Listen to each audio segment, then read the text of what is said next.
इंदसदवंदियाणं तिहुवणहिदमधुरविसदवक्काणम् अन्तातीदगुणाणं नमो जिनाणं जिदभवाणं। कुंदकुंदाचार्य भगवान की जय।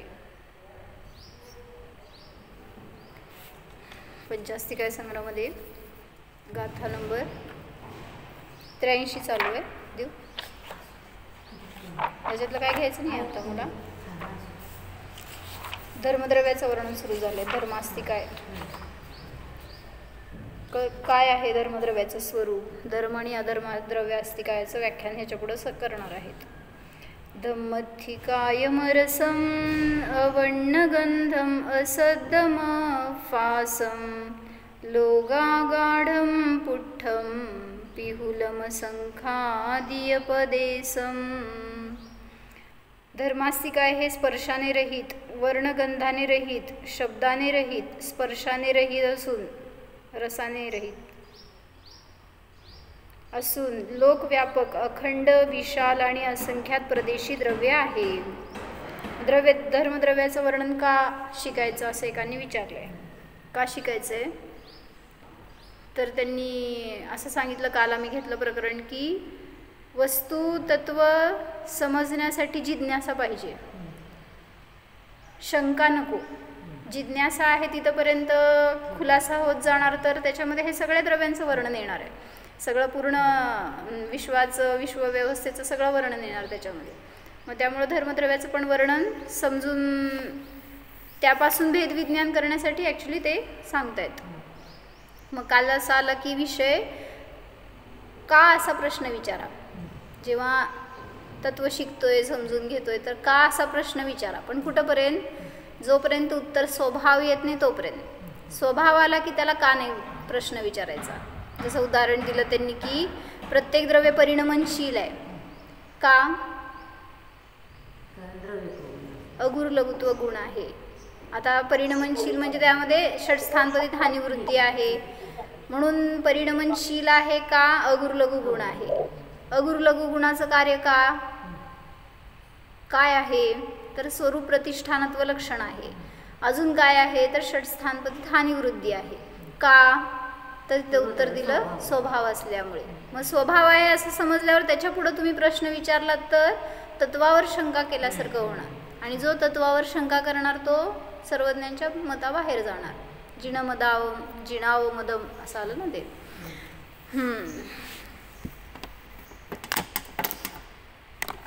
तर थोडंसं काल आमचं प्रकरण झालं ह्याच्यावर की स्वभाव गमन आणि विभाव गमन लिहिलं होतं ना मी आता। स्वभाव क्रिया, गतीची क्रिया आणि विभाव गमनाची क्रिया, जीव आणि पुद्गल दोघांची, त्याच्यामध्ये धर्मद्रव्य मदत करतं। तर आम्ही आता 2-3 दिवसात हेच बघितलं की जीवाचं स्वभाव गमन कुठं आहे, फक्त सिद्ध दशेला जात असताना तेवढ्याच समय, एकच समय ते पण, आणि बाकी अन्य कुठल्याही दशेमध्ये ऊर्ध्वगमन हा स्वभाव प्रगट होत नाही। म्हणजे आता इथून तुम्ही ऊर्ध्वगतीला जात असताना किंवा नारकी येतो मध्य लोकात येत असताना ऊर्ध्वगमनच आहे की त्याचं, मग का नाही म्हणायचं तिथं, तर तिथं तो विभाव आहे म्हटलं, कारण कर्मसापेक्ष गमन आहे आणि इथं कर्मांनी रहित निरपेक्ष गमन आहे। त्यामुळं स्वभाव गती जिथं आहे तिथं पण उपादान त्याचं स्वतःचं आहे आणि निमित्त रूपाने धर्मद्रव्य कार्य करते। मग तिथं काल हे झालं आमचं की सिद्धशिलेला जात असताना तो जीव 8 कर्मांचा नाश इथं झाला, मध्य लोकातच सिद्ध झाला। सिद्धशिलेवर सिद्ध झाला असं नाही, सिद्ध तर इथंच बनले आणि मग इथून ते ऊर्ध्वलोकी विराजमान झाले एका समयात सांगितलं गेलं। मग त्याच्यामध्ये 7 राजू ते शीघ्र गमन करतात एक समयामध्ये। मग तिथून सिद्ध काय म्हणायचं, मध्य लोकापासून ते ऊर्ध्व लोकापर्यंत इथं जाईपर्यंत त्यांच्या ठिकाणी उपादान 2 प्रकारचं आहे। कुठलं, ऊर्ध्वगमन होण्यासाठी एक ऊर्ध्वगमन स्वभाव आहे आणि क्रियावती शक्ती आहे। मग ती क्रियावती शक्तीचं सुद्धा ॲक्च्युली स्वभावरूप परिणमन चालू आहे, जरी क्रिया चालू आहे तरी सुद्धा। आपण म्हणतो क्रियावती शक्तीचं स्वभाव परिणमन म्हणजे स्थिर राहणं, कारण तिथं गेल्यावर ते स्थिर आहेत। पण सिद्ध दशेमध्ये शुद्ध द्रव्य येते, त्यामुळं त्यांचं जे काही गमन होणार क्रियावती शक्तीच्या निमित्तात ते सुद्धा स्वभावरूप गमनच म्हटलं जाणार. त्यामुळं उपादान रूपाने क्रियावती शक्ती पण आहे आणि ऊर्ध्वगमन स्वभाव पण आहे. ॲक्च्युली इथं क्रियावती शक्तीला गौण केलं आहे त्यांनी आणि ऊर्ध्वगमन स्वभाव प्रगट झाला हे सांगितलं. आणि म्हणून तो जीव एका समयामध्ये तिथं जाऊन स्थित होतो. आणि जेव्हा हे एक सांगितलं की संसारी दशेमध्ये आहे जीव, तर त्यावेळेस तिथं एका गतीतून दुसऱ्या गतीत जाताना सुद्धा गमन आहे जीवाचं, तर ते सुद्धा कर्मनिरपेक्ष गमन आहे असं सांगितलं. मग ते गमन 6 दिशांमध्ये होणार, 10 दिशांमध्ये नाही. का? जेव्हा एका शरीरातून दुसऱ्या शरीरात जातो जीव तेव्हा स्वभाव गमन होतं, म्हणलं गेलं एका अपेक्षेने. आता सिद्धांतासारखं नाही, पण जे काय आहे ते कर्मनिरपेक्ष गमन आहे किंवा परानी प्रेरित नाही आहे, कर्मसंयोगानी नाही आहे, परसंयोगानी नाही आहे. ते गमन स्वयंगमन आहे, म्हणून त्याला एक वेगळ्या प्रकाराने स्वभाव गमन म्हणलं. पण ते जो जीव मेला तर तो जीव या शरीरातून बाहेर जात असताना नियमाने श्रेणीतून गमन करतो. आणि श्रेणी आहे त्या ऊर्ध्व अधो आणि पूर्व पश्चिम उत्तर दक्षिणच आहे, विदिशांमध्ये नाही आहे. म्हणून तेवढ्या अपेक्षेने फक्त 6 दिशांमध्ये गमन आहे, तेवढ्याच कंडिशनमध्ये विग्रहगतीत. बाकी अन्य ठिकाणी जिथं पण तो गमन करणार तर 10 दिशांमध्ये गमन करू शकतो, संयोगाने सहित असताना किंवा पराच्याद्वारे नेलं जात असताना, असं कुठलंही तिथं निमित्त असताना. हे सगळं काल आमचं झालं होतं प्रकरण.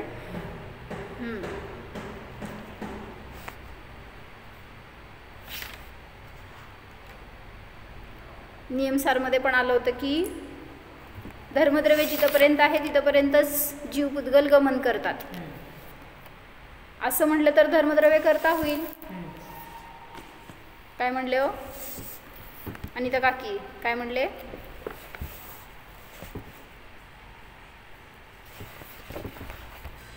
सोनल माझ्यासमोर, काव्या. जर धर्मद्रव्य आहे तिथंपर्यंत गमन करतात जीव पुद्गल असं म्हटलं तर धर्मद्रव्याला कर्तृत्व दिल्यासारखं होईल, पण धर्मद्रव्य तर करता नाही. राजवार्तिकमध्ये 5व्या अध्यायात 17वं सूत्र आहे, धर्माधर्मयोग कृत्स्ने. तर त्याच्यामध्ये फार डिटेल वर्णन घेतलं आहे धर्मद्रव्याविषयी अधर्मद्रव्याविषयी.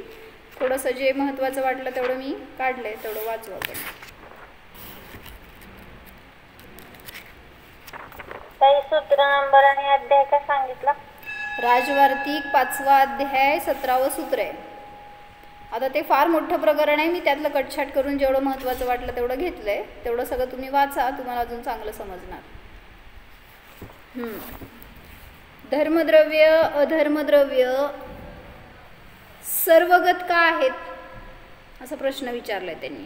म्हणजे असंख्यात प्रदेशी असू देत की, पण जसं जीव पुद्गल आहे, तुम्ही आता या शरीरात आहे तर असंख्यात प्रदेशी आहे, मग तसं धर्मद्रव्य सुद्धा असंख्यात प्रदेशी असू देत, पण सर्वगत का मानता, म्हणजे संपूर्ण लोकाला व्यापक का मानता, असं त्यांची शंका आहे. किंवा ते सिद्ध कसं करायचं की ते सर्व लोकांमध्ये आहे म्हणून. असंख्यात प्रदेशी धर्मद्रव्य संपूर्ण लोकांमध्ये आहे हे कसं सिद्ध करणार?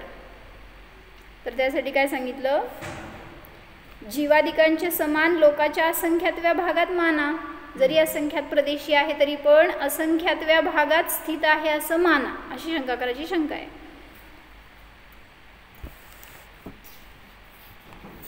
तर काय झालं, प्रश्न विचारलाय, धर्मद्रव्य अधर्मद्रव्य सर्वगत का आहेत, जीवादिकांच्या समान लोकाच्या असंख्यातव्या भागामध्ये का नाहीत? तर उत्तर दिलंय की निसंशय समजा, जसे माशाला जल उपकारक आहे, जलाच्या अभावामध्ये मासा पोहू शकत नाही, चालू शकत नाही, त्याप्रमाणे जीव पुद्गलाच्या स्वाभाविक व प्रायोगिक गती व स्थितीमध्ये धर्म अधर्मद्रव्य सहाय्यक असतात. म्हणजे स्वभावरूपाने करा नाहीतर प्रयोगाने गमन करा, दोन्हीमध्ये पण धर्मद्रव्य आणि अधर्मद्रव्य निमित्त असतात, सहाय्यक असतात. जरी त्यांची गती व स्थितीची आरंभ शक्ती स्वतःची आहे. जीव पुद्गलांची गतीची स्थिती कुठली हो, गतीची शक्ती कुठली? क्रियावती शक्ती. तीच त्याची स्वतःची आहे जीवनी पुद्गलांची. तरी धर्मद्रव्य अधर्मद्रव्य हे निमित्त बनतात. मग जर असं म्हणलं असतं की लोकाच्या असंख्यातव्या भागामध्ये धर्म अधर्मद्रव्य आहे तर काय आपत्ती आली असती? म्हणजे निमित्त ठरलं असतं. जीव पुद्गल तर लोकाच्या सगळ्या भागामध्ये व्याप्त आहेत आणि धर्म अधर्मद्रव्य असंख्यात नाही आहेत, एकच आहे. जीव पुद्गल अनंत आहेत पण धर्मद्रव्य अधर्मद्रव्य एकच आहे. जर ते लोकाच्या असंख्यातव्या भागामध्ये आहे असं म्हटलं असतं तर तिथल्याच फक्त जीव पुद्गलांना ते मदत करणारं ठरलं असतं. पण असं तर नाही. मग जेवढ्या भागामध्ये जीव पुद्गल आहे तेवढ्या सगळ्या ठिकाणी धर्म अधर्म आहे ह्याची पण सिद्धी केली आणि लोकाला पूर्ण व्याप्त आहे हे पण सांगितलं. त्यातूनच जीव व पुद्गल संपूर्ण लोकात आहेत. त्यांच्या गती व स्थितीमध्ये धर्म अधर्मद्रव्य उपकारक कारण असल्यामुळे ते सर्व लोकव्यापी आहेत. कारण यांच्या अभावात जीवादिकांची गती होऊ शकणार नाही. निमित्त आहेत, जरी उपादान शक्ती त्यांची स्वतःची आहे तरी सुद्धा निमित्त रूपाने ते जर द्रव्य नसेल तर जर मानलं असतं असं तर काय झालं असतं? धर्म अधर्मद्रव्य एवढ्याच भागात आहे आणि तरी पण इथले गमन करतायत असं म्हणलं असतं तर काय झालं असतं? बोला बोला.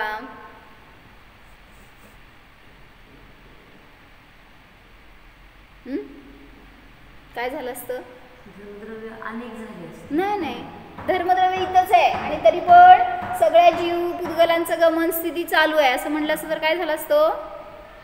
धर्मद्रव्याच्या अभावात पण गती दाखवायला लागली असती की ते पण तिथं जाऊन त्यांना धर्मद्रव्य पण तिकडे दुसरीकडे जाऊन जीव पुद्गलांना मदत करते असं दाखवावं लागलं. नाही नाही नाही नाही, मी काय म्हटलं, धर्मद्रव्य एवढ्याच ठिकाणी आहे आणि जीव पुद्गलांची गती स्थिती चालू आहे विदाऊट धर्मद्रव्य अधर्मद्रव्य झालं असतं तर काय आपत्ती आली असती? धर्मद्रव्याच्या कार्याचं तसं होऊ शकत नाही ना. आपत्ती सांगा काय आली असती आपत्ती? निमित्ताचाच त्या ठिकाणी आपण ठीक आहे, निमित्ताचा अभाव झाला असता. अजून लोक अलोक विभागच राहिला नसता. म्हणजे वर गेले असते ना, इथं काय मग इथं नाहीच आहे धर्मद्रव्य, काय आवश्यकता आहे मग थांबायची? सगळीकडे गमन झालं असतं. जिथं 6 द्रव्य आहे त्याला तुम्ही लोक म्हणताय, इथंपर्यंत जाऊन सिद्धशिदेवर सिद्ध थांबतात का पुढं धर्मद्रव्य नाहीये हे सांगताय. आणि मग धर्मद्रव्य जर असंख्यात प्रदेशामध्ये असतं आणि इथं तरी पण गमनागमन चालू असतं तर मग इथून का नाही गेले असते बाहेर? विभागच राहिला नसता लोकाचा. हे घेतलंय त्यांनी. जर धर्म अधर्मद्रव्य जीव पुद्गलाच्या गमनाला कारण आहेत असं म्हणलं, गमन त्यांच्यामुळं होते असं म्हणलं, दोघांना कर्तृत्व देण्याचा प्रसंग येईल. जर असं म्हणलं की लोकाकाशामध्ये धर्मद्रव्य अधर्मद्रव्य आहेत आणि तिथं गमन होतं, ह्याच्या बाहेर गमन होत नाही जीव पुद्गलांचं, तर असं म्हटलं तर धर्म अधर्मद्रव्याला कर्तृत्व दिल्याचा प्रसंग येईल असा प्रश्न विचारलाय. निरसन करा. कळलं का प्रश्न काय म्हणले मी? जर धर्मद्रव्यांनी जीवाला मदत केली असं नाही, इथं धर्मद्रव्य आहे म्हणून जीव पुद्गल इथं गमन करतात, तिथं गमन करत नाहीत असं म्हणलं तर धर्मद्रव्याला कर्ता मानावं लागेल. तर उत्तर देत आहेत की नाही. जसे आपल्या जंघाबलाने चालणाऱ्या अंधाला किंवा कोणी अशक्त मनुष्य आहे, दुर्बल आहे, त्याला शक्ती नाही आहे चालायची, अशा माणसाला चालण्यामध्ये लाठी उपकारक आहे, ती लाठी मदत करते पण प्रेरक नसते. जरासं आहे का माझ्यासमोर तुम्ही स्थिरतेने? मी म्हणजे कळून घेण्यासाठी प्रकरण सांगते एवढं, नाहीतर असं नुसतं काय ऐकलं तर कळणार नाही आहे तुम्हाला. काय सांगायला रुपाली? राणी ते समोर नाही आहेस माझ्या. सोनल काय कळलं? जरा इम्पॉर्टंट आहे म्हणून थोडंसं कॉन्सन्ट्रेशन देऊन ऐका की. काम करत तुम्हाला काही कळणार नाही कारण मी का समजून घ्यायला लई उपयोग लावलाय. काय कळलं की जो अंध आहे किंवा अशक्त मनुष्य आहे त्याला चालण्यासाठी लाठी उपकारक आहे पण प्रेरक नाही आहे. म्हणजे जबरदस्ती काठी तुम्हाला घेऊन जात नाही कुठं. त्या अंधाला म्हणा किंवा अशक्त मनुष्याला जबरदस्ती नेण्याचं काम काठी करत नाही. त्याप्रमाणे जीवादिकांना धर्मादी द्रव्य उपकारक किंवा सहाय्यक आहेत, प्रेरक नाहीत. काय कळलं? उपकारक आहेत प्रेरक नाही. हां, म्हणजे धर्मद्रव्य अधर्मद्रव्य जबरदस्ती गमनागमन करवतात असं नाही. जरी ते इथं आहेत लोकाकाशामध्ये तरी सुद्धा ते फक्त आहेत. ते आहेत म्हणून तुम्ही गमन करताय एवढंच. त्यांनी गमन उदासीन म्हणा, त्यांनी गमन करवलं असा अर्थ नाही. मग त्यांनी विचारला परत प्रश्न की आकाश तर सर्वगत आहे, संपूर्ण लोकामध्ये व्यापक आहे, सुशीरता गुणयुक्त आहे. त्यांनी सुशीरताचा अर्थ काय घेतलाय?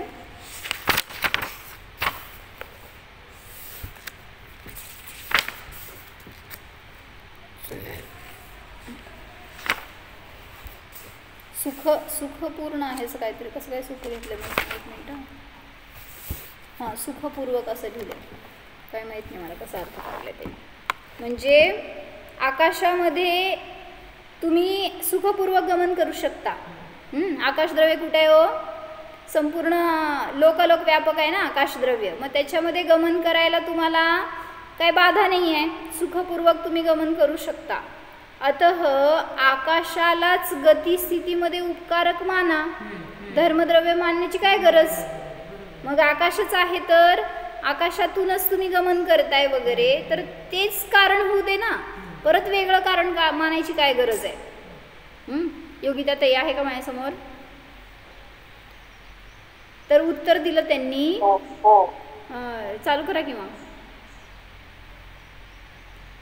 नगरातील घरांचा आधार नगर असते. जे काय तुमचं शहर आहे ना, आता काय जळगाव हे शहर आहे, त्याच्यामध्ये तुमचं घर आहे, तर त्या घराचा आधार नगर आहे. तसे धर्म आदी 5 द्रव्यांचा आधार आकाश आहे.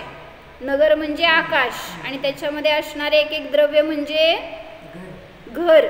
मग आता धर्मद्रव्य सुद्धा त्याच्या आधाराने राहते आकाशाच्या. म्हणून तिथं म्हटलं 5 द्रव्य आधेय आहेत आणि आकाश हे आधार आहे.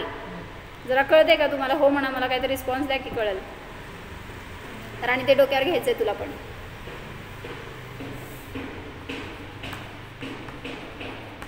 आधेय म्हणजे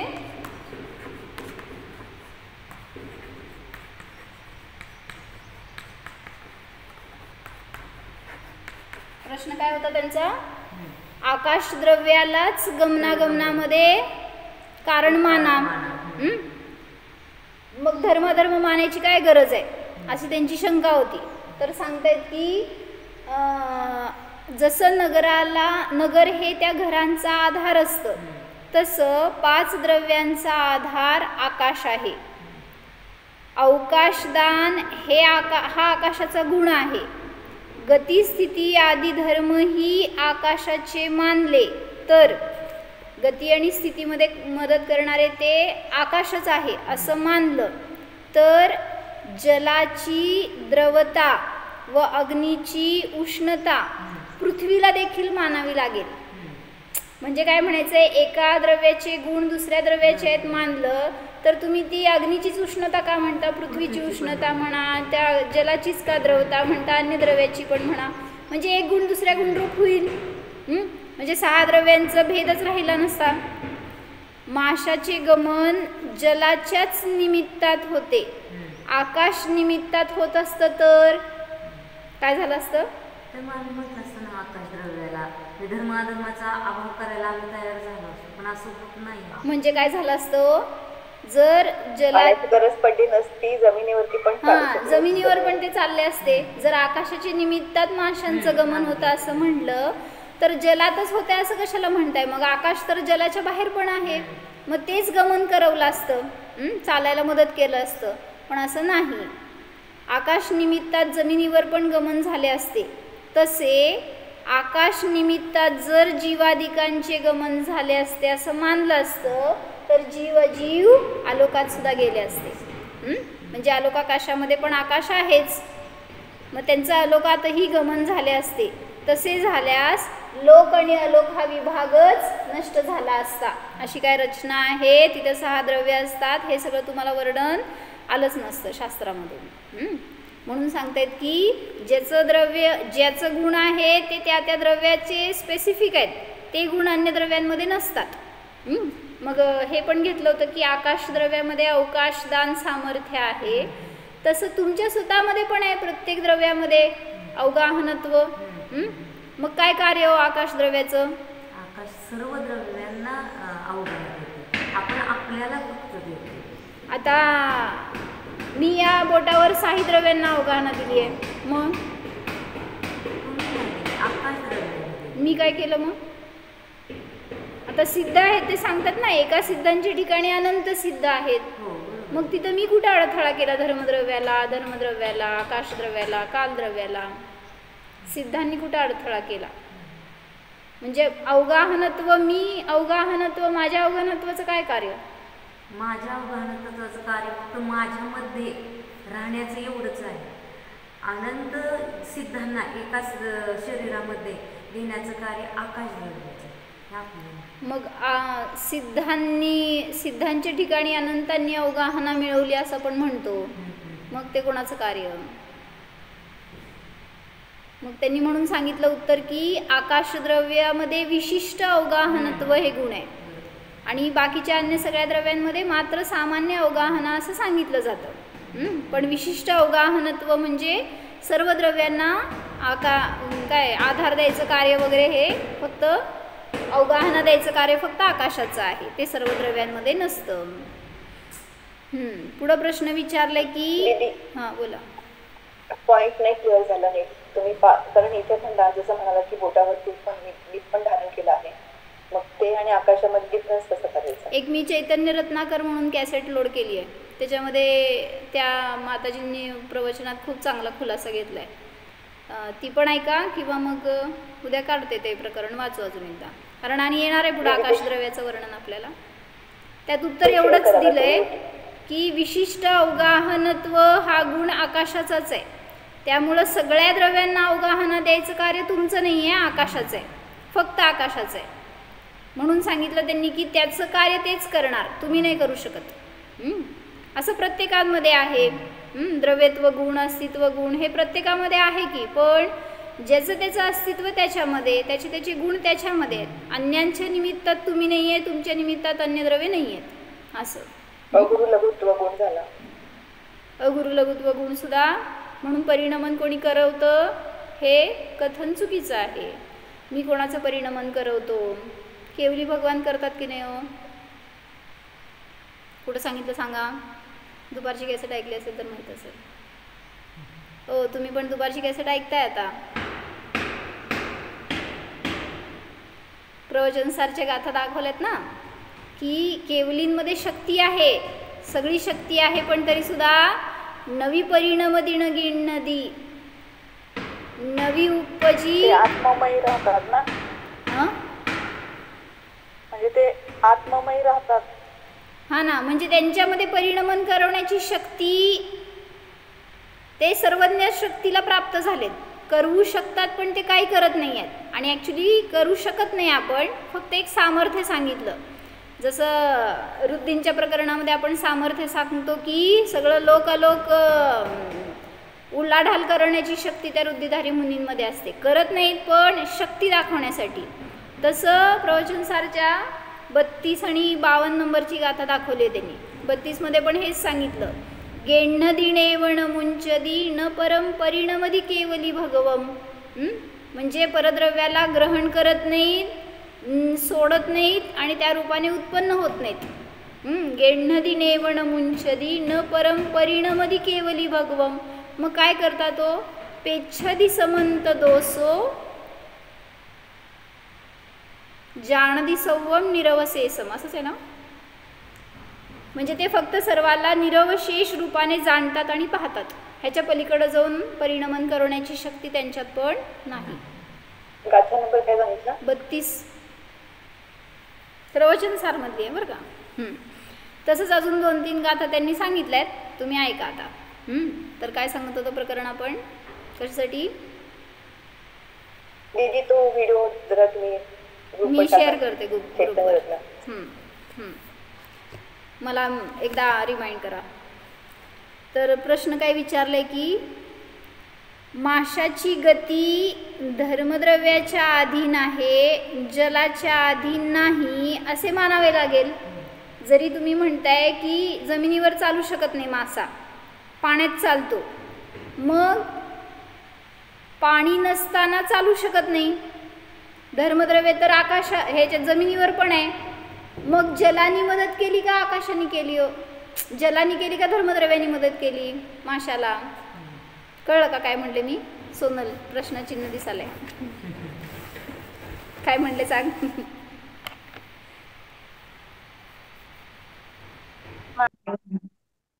मासा पाण्यामुळे चालतो का धर्मद्रव्यामुळे? हा, म्हणजे धर्मद्रव्य माशाच्या गमनात मदत करते तर जमिनीवर पण चालायला पाहिजे. मग पाण्यामध्येच गमन करते तर धर्मद्रव्य का मानता? पाणीच माना कारण. असा प्रश्न आहे. पण जलाच्या अभावामध्ये मासा गमन करू शकत नाही, म्हणून धर्मद्रव्याचा अभाव माना, कारण त्यांच्या सद्भावातही माशाचं गमन होत नाही, म्हणून धर्मद्रव्य सर्वथा चालायला मदत करणार आहे असं मानणं चुकीचं आहे, असं शंका करायला म्हणायचंय. तर उत्तर देत आहेत की नाही. आकाशाप्रमाणे धर्म अधर्मद्रव्य आदी गती स्थितीमध्ये साधारण कारण आहेत. म्हणजे आता सगळ्यांना समान कारण म्हणून घ्या. सामान्य कारण काय आहे गतिस्थितीमध्ये? धर्म आणि अधर्मद्रव्य सगळ्यांच्या, मासाच नाही, कुठलंही द्रव्य असू दे त्यांच्या गमनामध्ये आणि स्थितीमध्ये कारण कोण? धर्म आणि अधर्मद्रव्य. जसे भूमी आदी आधार असताना सुद्धा सर्वांना साधारण आधार देणारं कोण आहे हो? जरी जमीन सगळ्यांना आधार देते हे दिसतंय तुम्हाला सामान्य कारण, पण हे विशेष कारण आहे. सामान्य कारण कोण? आकाशद्रव्य. तसं सांगतायत की साधारण आधार तर आकाशच आहे. म्हणून तुम्ही असं म्हणाल की आम्हाला कशाला मग जमिनीची आवश्यकता? आता चाला बघू कसं चालता. शक्तिमान नाहीतर केवलींसारखं चारण मुनींसारखं असं गमन केलं तर पंचम काळाच्या नंतरचं दृश्य असेल काय तर असं. मग म्हणजे साधारण आधार तर आकाश आहे, पण हे पण निमित्त म्हटलं जाणार, जसं की माशाला पाणी हे आधार आहे आणि तिथं धर्मद्रव्य हे सहाय्यक निमित्त आहे. त्याप्रमाणे जल असतानाही माशाला धर्म आदी गतीमध्ये साधारण कारण आहेत, म्हणून त्याला माना. नुसतं काय जलानीच त्याचं गमन होतं असं म्हटलं तरी चुकलं, नुसतं धर्मद्रव्याने गमन होतंय म्हटलं तरी चुकलं. कळलं म्हणा.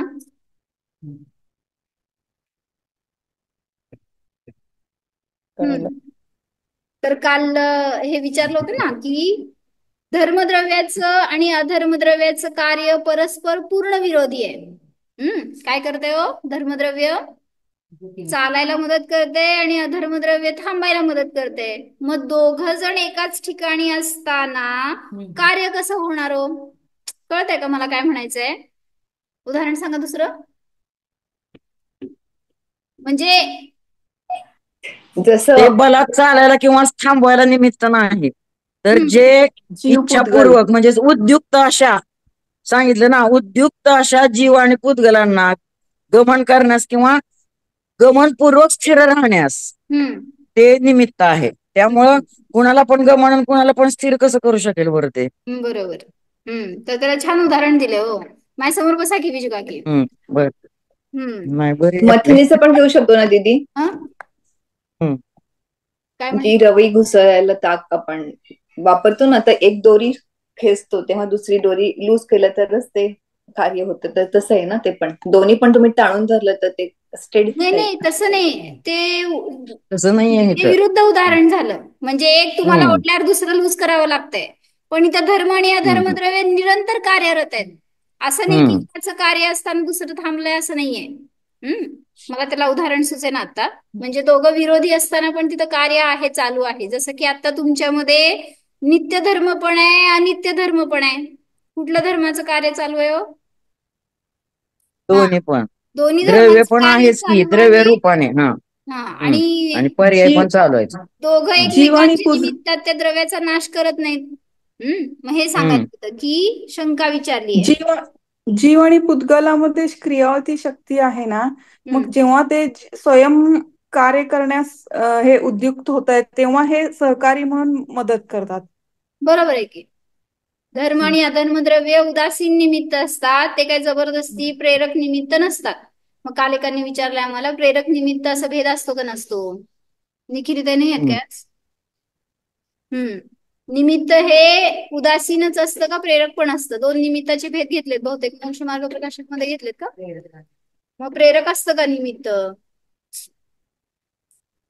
मग ते प्रेरणेने जर करतं तर ढकलायला पाहिजे धर्मद्रव्य तुम्हाला सगळ्यांना अकलूज मध्ये.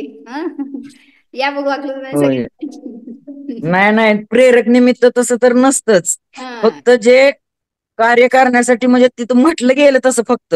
वास्तविक तर त्याच्या उपादानानेच कार्य होतं आणि त्यावेळी ते निमित्त तिथं असणार. पण म्हणून काय निमित्ताने कार्य होतं असं म्हणायचंच नाहीये. म्हणून म्हणजे आम्हा प्रेरक तर निमित्त लावते बरं हे का. उदासीनच असतं. नाव जरी हम्म. टाकले त्याला प्रेरक तरी सुद्धा ते काय जबरदस्ती किंवा प्रेरणा देऊन ढकलून वगैरे काय कार्य करणार नसतं. नाहीच. असहाय्य निमित्त असं दिलेत ना ते. ते तर इथं कुठं घेतलंय, कुठं घेतलं असं?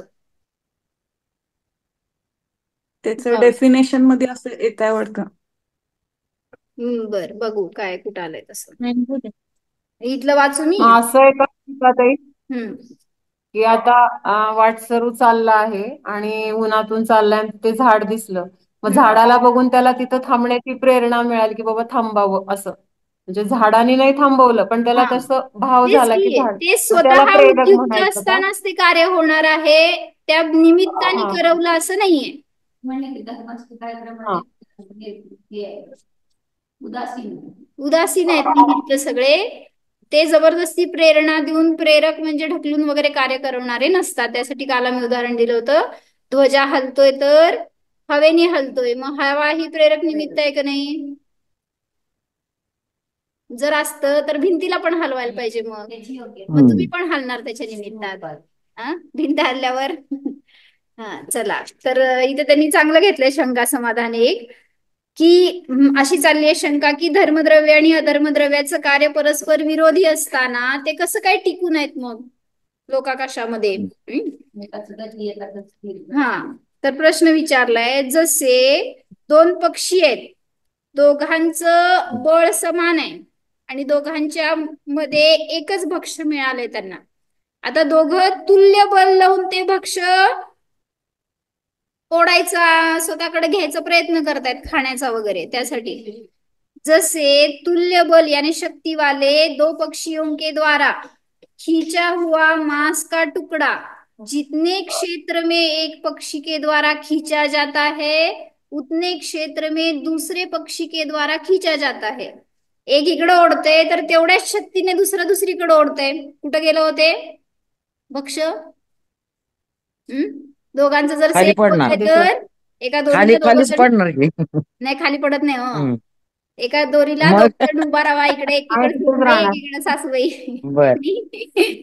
त्या मनाने ओढा कुणीकडे कोण सरकते बघा. ते दिदी सुनबाई रस्सी ओढली खेच जात असते ना, नसती, सासूबाई शक्तिशाली असती.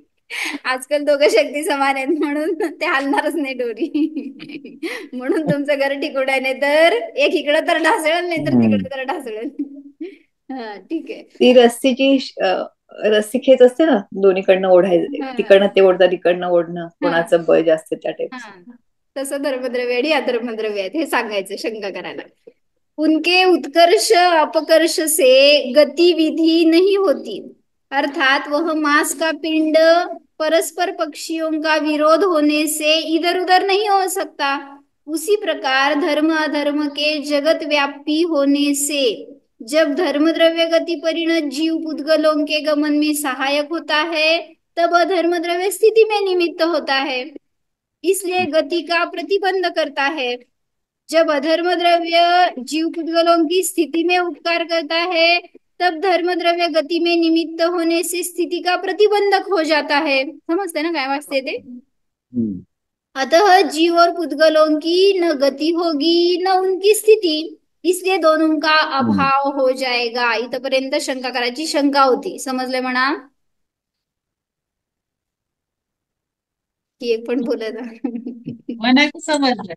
काय एक वाजून सगळ्यात नसतं. समजलं.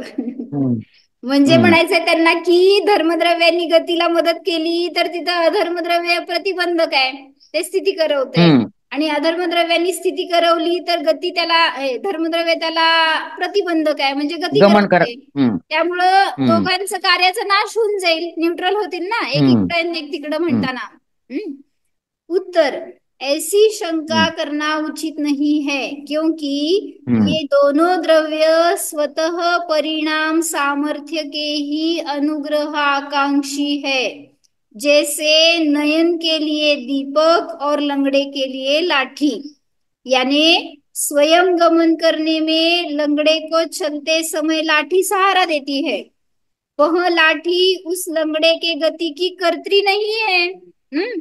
काठी त्याला जबरदस्ती पकडून घेऊन जात नाही लंगड्याला। बरोबर. यदि असमर्थ की गती की कर्त्री भी लाठी हो, ज्याला समर्थ नाहीये चालण्याचं त्याला सुद्धा जर लाठी चालवेल तर काय होईल? सगळे चालतच राहतील.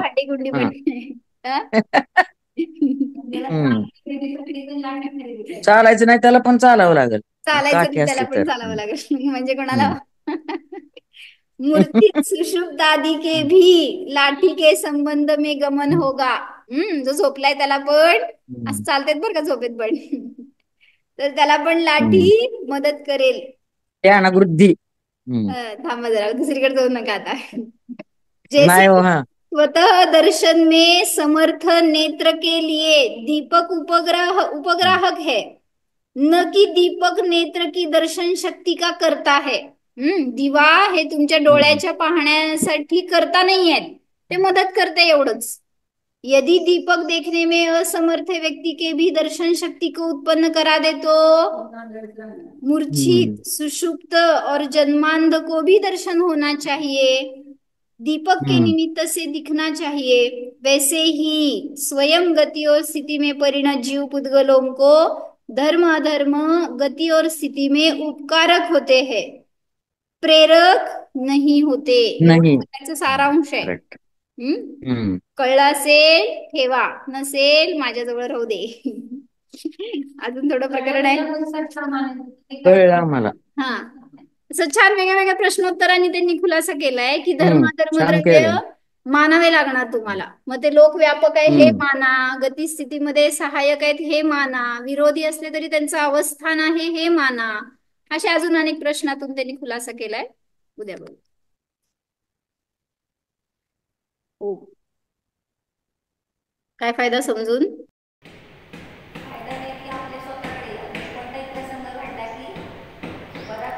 करता बनायला जाता, दुसऱ्याचा करता बनायला जाता किंवा दुसऱ्याला आपला करता बनवता. म्हणून सांगतायत धर्म अधर्म जसं उदासीन आहे तसं तुम्ही पण परद्रव्यासाठी उदासीन निमित्त आहात. म्हणून कोणाला दोषारोपण करणं चुकलं किंवा स्वतःचा मान कशाय संपला, ज्याच्यामध्ये की मी केलं म्हणून कार्य झालं असं नाही आहे. त्यामुळे अधर्मद्रव्यासारखं शुद्ध राहा, तर ते कोणाला अडथळा करतायत न त्यांना कोणी अडथळा करतायत, त्यामुळे ते टिकून आहेत आणि शुद्ध रूपात आहेत. आपण दुसऱ्याला काहीतरी करायला जातोय, दुसऱ्याला आपल्यामध्ये घ्यायला जातोय, त्याच्यामुळं अशुद्धी आहे. म्हणून शुद्ध स्वभावाकडे जावा तर कोणी आपल्याला अशुद्ध करू शकणार नाही. जाणा सांगा किशोरी धर्मद्रव्याविषयी सांगा.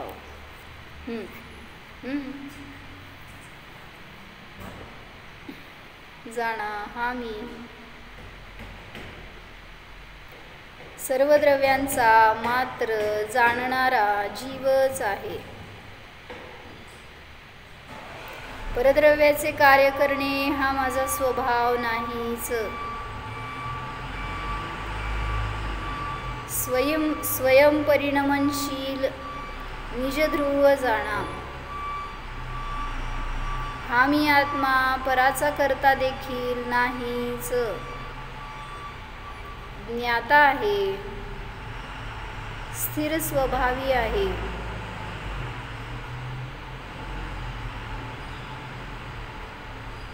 हा मी जीव माझ्याच असंख्यात प्रदेशात निवास करणारा आहे.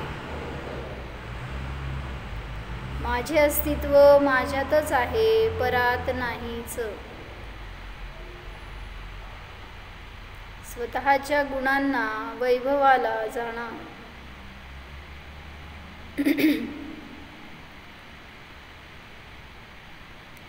ज्ञाता द्रष्टा स्वरूपोऽहम्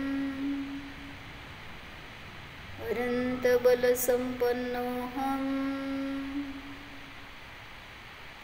अकर्ता स्वरूपोऽहम्. ओम